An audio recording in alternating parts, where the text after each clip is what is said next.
This is the MCTV Weekday Update. Welcome to today's edition of the MCTV Weekday Update. I'm Caitlin Sanamo. You may remember voting in student government elections a couple of weeks ago. The original vote was February 27th and 28th. We learned the results, but the winning team was accused of breaking campaign rules. That led to a legal challenge right before spring break.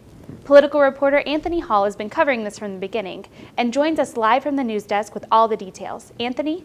That's right, Caitlin. Right before spring break, the Supreme Court heard Cotton versus Stovall, an appeals case from the Election Commission deciding whether or not Luke Cotton and Jill Berger had violated the Election Commission. Here are some highlights from the hearing.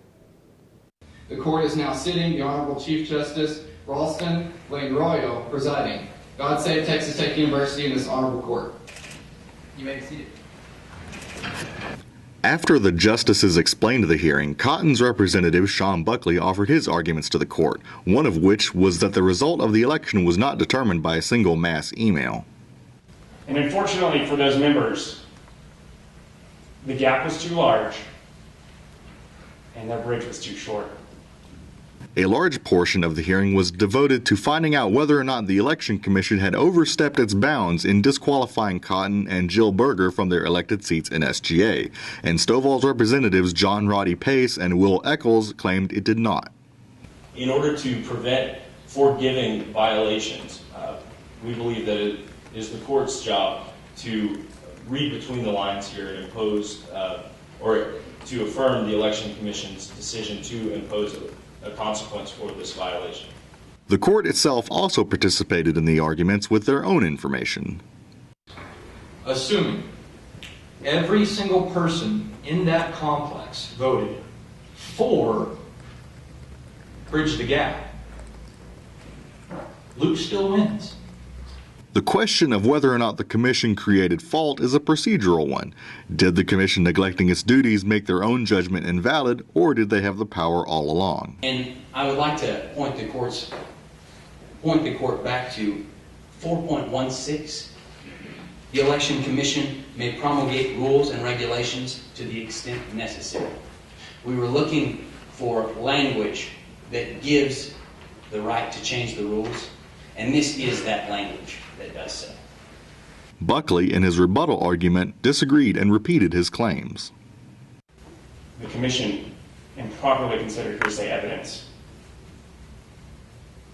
Luke Cotton and Jill Berger did not have notice of these violations beforehand, and any harm done was negligible. The Supreme Court is supposed to be hearing another case later this month regarding SGA funding of other student organizations. Live from the news booth, I'm Anthony Hall. Anthony, there's another election scheduled for this week, right? That's right. Starting on Wednesday and going into Thursday, we will be voting for our external vice president. But seeing as there's only one candidate running, we should know who's going to win on Friday. Thanks so much, Anthony. It's been a big month for Texas Tech's meat, livestock, and wool judging teams. All three groups recently competed in the annual Houston Livestock Show, and all three left with the top prize.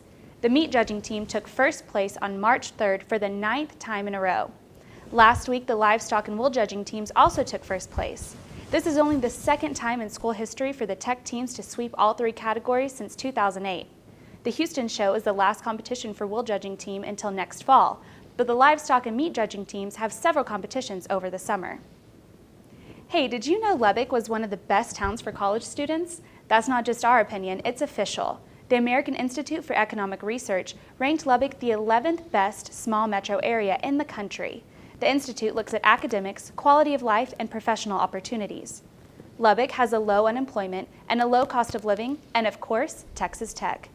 Lubbock ranked higher than Santa Barbara, California, Lexington, Kentucky, and even Honolulu, Hawaii. If you just got back in town from spring break, you missed out on some interesting weather here on the South Plains. Yesterday afternoon, it was sunny and warm, but in a few minutes, that all changed. Around 7 p.m., dust blew in and changed the West Texas skyline from clear blue to dark brown. Luckily, things are looking a lot better today. Let's take a look outside on our MCTV live tower cam. We're expecting mostly clear skies with highs around 70 and lows around 40 this week. There's a slight chance of rain on Thursday, and it should get over 80 for the first time in a while on Thursday. That's all for today's edition of the MCTV Weekday Update. Thanks for joining us. We'll see you tomorrow.